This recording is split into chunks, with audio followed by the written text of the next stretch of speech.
ایک دن امام علی المرتضی شیر خدا رضی اللہ تعالیٰ عنہ آپ کے پاس ایک آدمی آیا اور آ کر کہنے لگا کہ حضور مجھے لقد خلقنا الانسان فی احسن تقویم، اس بات پر شک ہے، اس بات پر شبہ ہے۔ کہا آپ کو کیوں شبہ ہے، کس وجہ سے آپ یہ بات کہہ رہے ہیں؟ تو کہنے لگا کہ میرے پاس یہ مصبہ ہے۔ مصبہ یعنی کہ جس چیز کے اوپر تسبیح پڑھی جاتی ہے انہوں نے موتیوں کے ساتھ بنایا ہوا تھا اس تسبیح کی طرح، یعنی عرف عام میں ہمارے پاس یہ تسبیح ہے، لیکن جو ہم تسبیح پڑھتے ہیں، جو ہم ذکر و اذکار کرتے ہیں اس کو تسبیح کہا جاتا ہے، اور جس کے اوپر کی جاتی ہے اس کو مصبہ کہتے ہیں۔ یہ اس میں اعلیٰ کا صیغہ ہے۔ اب دیکھیے کہ جب یہ بات کہی گئی، اس نے کہا کہ یہ مصبہ میں اپنا کسی گند کے اوپر، کسی کوڑے کرکٹ کے اوپر پھینکنا پسند نہیں کرتا، تو آپ مجھے اس بات کا جواب دیجئے کہ اللہ خالق کائنات نے قرآن کے اندر اگر فرمایا ہے کہ لقد خلقنا الانسان فی احسن تقویم، کہ میں نے انسان کو خوبصورت بنایا ہے، احسن تقویم بنایا ہے، تو کیا جب بندہ مر جاتا ہے، قبر میں چلا جاتا ہے، تو اس کو کیڑے مکوڑے کھا جاتے ہیں، اس کا پیٹ پھٹ جاتا ہے، اس کے بھونج جو ہے وہ گر جاتے ہیں، ابرو جو ہے وہ ختم ہو جاتے ہیں، تو اس لیے بنایا تھا اس شخص کو، اس لیے بنایا تھا اس احسن تقویم کو؟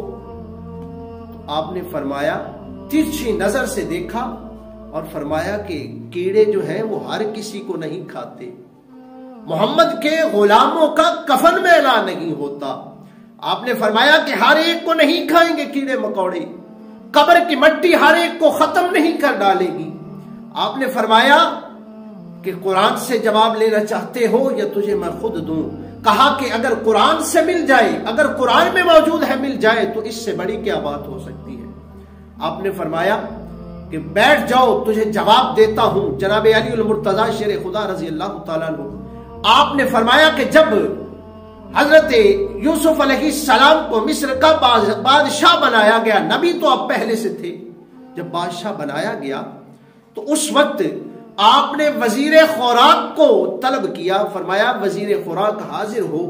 جب وزیر خوراک آتا ہے تو آپ نے فرمایا کہ میاں اپنی گندم کو، اپنے دانوں کو اکٹھا کر لو، جمع کر لو اور ان کو اچھی طرح سے سنبھال کر رکھ لو۔ ایک دن کہنے کی یہ وجہ کیا ہے؟ آپ نے فرمایا کہ 11 سال کے لیے قحط سالی ہونے والی ہے اور اس گندم کو تم بچا کر رکھ لو۔ جب یہ کہی تو اس نے کہا کہ 11 ماہ بھی اگر رکھنی ہو تو وہ بھی بڑی مشکل سے ہم رکھتے ہیں، محفوظ کرتے ہیں، تو 11 سال کے لیے کیسے؟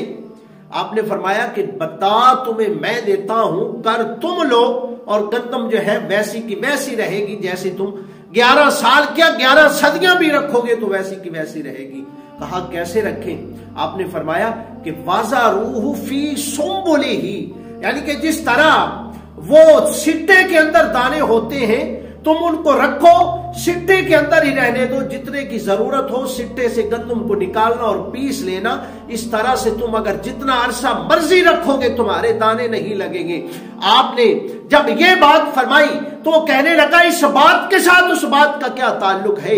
فرمایا کہ سن لے، اگر تو بھی چاہتا ہے کہ تجھے کیڑے مکوڑے نہ کھائیں، اگر تو بھی چاہتا ہے کہ تیری جو میت ہے وہ خراب نہ ہو، اگر تو بھی چاہتا ہے کہ تیری قبر کی مٹی بھی حیا کرے، تو سن لے تو بھی اسی طرح سے جو حضور کی آل ہے، حضور کی اہل بیت ہے، اس کے ساتھ محبت کر لے اور اس کی محبت کا جو خول ہے اس کے اندر آ جا، تمہیں بھی اسی طرح سے کیڑے مکوڑے نہیں کھائیں گے جیسے 11 سال تک اس گندم کو کیڑے مکوڑے نہیں کھا سکتے۔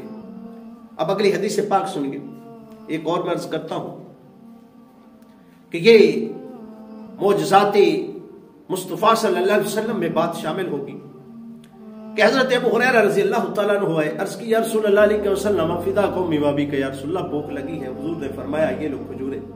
آپ نے چند کھجوریں عطا فرمائی اور ایک گٹھلی عطا فرما دی، اس کے اندر کھجوریں تھی۔ فرمایا ابو ہریرہ کھاتے رہنا لیکن اس کو دیکھنا مت، اس کو کھولنا مت۔ آپ نے عرض کی حضور ٹھیک ہے، اب وہ کھاتے بھی ہیں۔ حضرت ابو ہریرہ فرماتے ہیں کہ میں کھاتا بھی تھا، کھلاتا بھی تھا، یہاں تک کہ جناب ابو بکر صدیق رضی اللہ تعالی عنہ کا دور خلافت آیا، میں کھاتا بھی رہا بانٹتا بھی رہا۔ جناب عمر فاروق کا آیا، میں کھاتا بھی رہا بانٹتا بھی رہا۔ جناب عثمان غنی کا جب دور خلافت آیا تو آپ فرماتے ہیں کہ مجھے لوگوں سب کو ایک دکھ تھا، مجھے دو دکھ تھے۔ کہا وہ دوسرا دکھ کون سا تھا؟ آپ کہتے ہیں ایک عثمان غنی کا دکھ تھا اور دوسرا مجھے اس بات کا دکھ تھا کہ جو تھیلی مجھے حضور علیہ الصلوۃ والسلام نے کھجوروں کی عطا فرمائی تھی وہ تھیلی مجھ سے کہیں گر گئی، وہ تھیلی مجھ سے کہیں گم ہو گئی۔ اب ذرا اندازہ لگائیے کہ جناب ابو بکر صدیق کی دور خلافت، جناب عمر فاروق کا دور خلافت، جناب عثمان غنی رضی اللہ تعالیٰ عنہ کا دور خلافت، 21 سال تک آپ کھاتے بھی رہے اور لوگوں میں بانٹتے بھی رہے۔ فرماتے ہیں نہ وہ خراب ہوئی کھجوریں اور نہ ہی ختم ہوئی، جس دن مجھ سے گم ہوئی تھی اسی دن ہی وہ مجھ سے گم ہوئی۔ اس سے پہلے میں خود بھی کھاتا اور دوسروں میں بانٹتا بھی صحیح، وہ کھجوریں مجھ سے ختم نہ ہوئی۔ اسی طرح سے ایک بات اور میں عرض کرنا چاہتا ہوں ساتھ ہی میں، وہ بھی آپ سماعت کر لیجئے کہ یہ جو بات میں نے کہی تھی گندم کے سٹوں کے اندر رکھنے والی، اب مصر میں کچھ عرصہ قبل ایک ریسرچ میں سائنسی تحقیق آ چکی ہے۔ انہوں نے جب اس کی کھدائی کی، کھدائی کرنے کے دوران ان کو کچھ سٹے ملے جو گندم کے سٹے تھے، اور جب ان سٹوں کو نکالا گیا تو اسی طرح سے وہ محفوظ تھے، اسی طرح سے انہوں نے دانوں کو نکالا تو دانے بھی محفوظ تھے اور وہ سٹا بھی اسی طرح سے محفوظ تھا۔